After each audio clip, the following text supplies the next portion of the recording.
Hello বন্ধুরা, তোমরা সবাই কেমন আছো? আশা করছি সবাই খুব ভালো আছে, আমরাও খুব ভালো আছি। তো আজ আবার একটা ভিডিও নিয়ে চলে এসেছি। আজ ছিল বুলটির আইবুড়ো ভাত। তো আইবুড়ো ভাতের জন্য প্রথমে ওকে সাজিয়ে নিয়েছিলাম, ওকে রেডি করে এবার ওর থালাটা রেডি করছিলাম।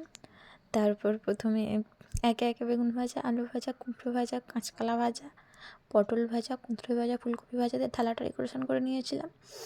তারপর বাটিয়ে রোস্ট, ডাল, চাটনি, পাঁপড় সব কিছু নিয়ে রেডি করে নিয়েছিলাম। তারপর সবাই উপরে চলে গেছিলাম, উপরে গিয়ে একটু ফ্লাওয়ার দিয়ে ডেকোরেশন করে নিয়েছিলাম।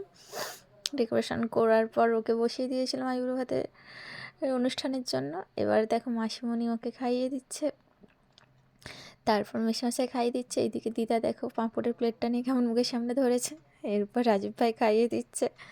রাজীব ভাইয়ের খাওয়ানো হয়ে গেলে দেখো রাজীব ভাই কীভাবে আশীর্বাদ করছে। তারপর সবাই মিলে একটু সেলফি তুলে নিয়েছিলাম। এখানে দেখো ওকে কেমন লাগছে তোমরা সবাই জানিও। এটা ছিল মেসোমশাই মাসিমণি। তারপরে দেখো রাজীব, মেসোমশাই, মাসিমণি ওদের ফুল ফ্রেম একটা। তারপর আমরা সবাই মিলে একটা ফটো তুলেছিলাম। তোমরা সবাই দেখে জানিও সবাইকে কেমন লাগছে, সবটা কেমন হয়েছে। তো আজকের মতো বাই।